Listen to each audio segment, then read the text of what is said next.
Is Putin's Russia ready for world nuclear war?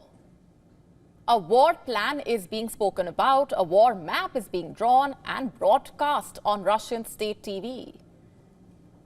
This map points at countries where Russia could deploy missiles. Why?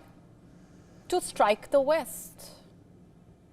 You heard the Russian President Vladimir Putin say as much, that since the West was supplying long-range missiles to Ukraine to strike within Russia, there is nothing to keep Russia from following suit.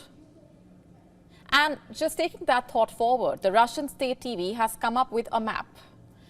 It basically looks at countries which, according to the news outlet, are quote-unquote ready to strike our enemies.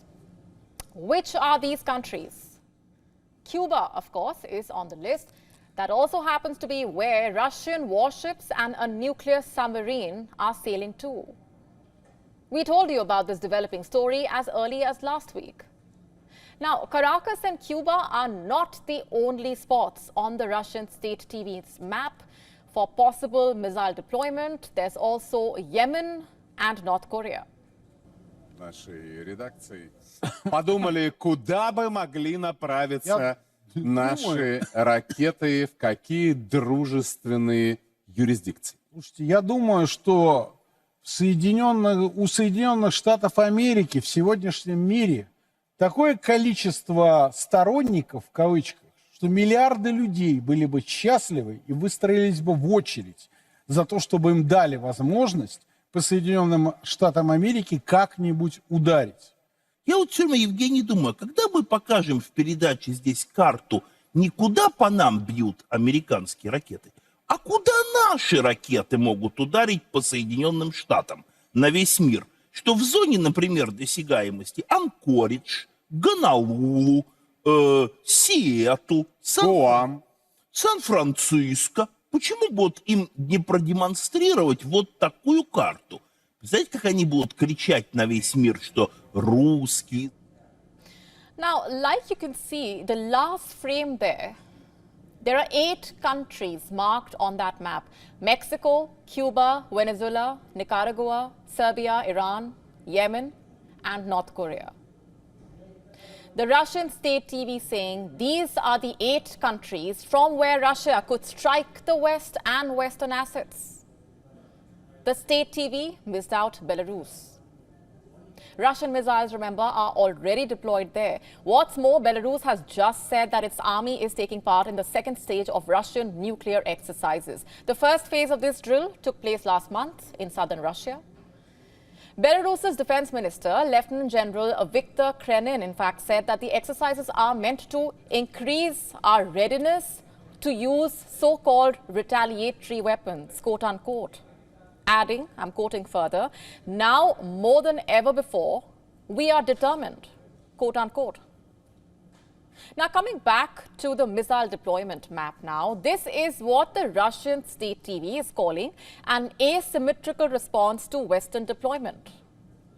At one point, in fact, the presenter says, and I'm quoting here, Moscow could start supplying the same high-precision, long-range missiles, except they will be of better quality since they are Russian, to those nations that are ready to strike our enemies, quote-unquote.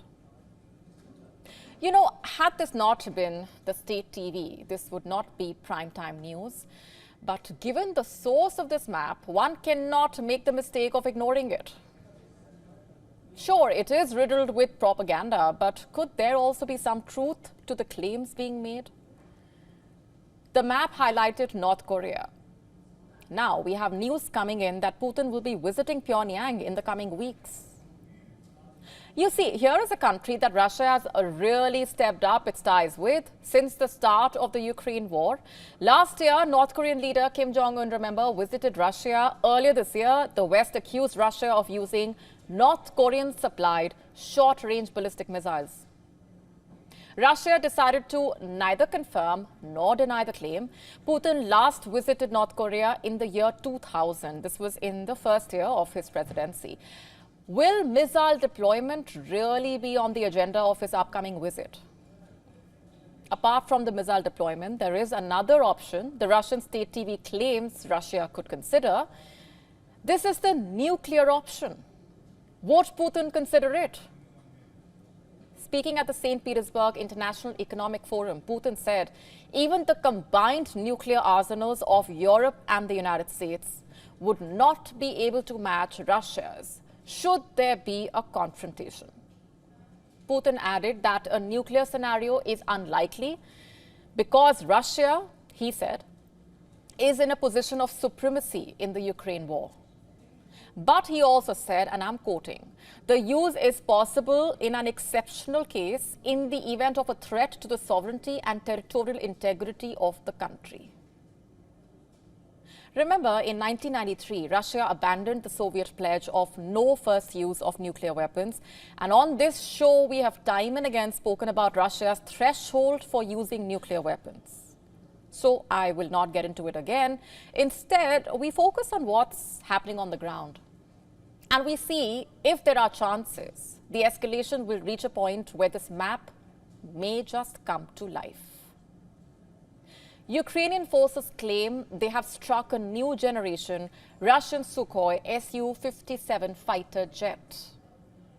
Kiev claims the plane was capable of carrying stealth missiles across hundreds of kilometers. What's more, it was one of the countable few Su-57s in Moscow's arsenal. The warplane was reportedly destroyed at Russia's Akhtubinsk airfield. This airfield is 589 kilometers from the front lines in Ukraine. One of Russia's pro-war blogger, in fact, claiming the aircraft was hit by a drone. Talk about striking within Russia. There is more. Look at what the Kiev Independent is reporting. That Ukraine has hit Russian S-400 and S-300 systems in Crimea. One S-400 anti-aircraft missile unit was reportedly hit near Zankui. Two more S-300 units were reportedly hit in Chornomorsk and Yevpatoria. This report quotes the Ukrainian military as saying that the radar systems of these units stopped working immediately after the strikes. And how does Ukraine know that? Because the Russian S-400 and S-300s stopped intercepting missiles that were being fired by Ukraine. So now that you know what's going on the ground, where do you think this war is headed?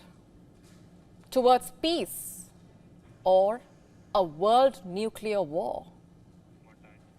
To stay up to speed with the latest news, download the WION app and subscribe to our YouTube channel.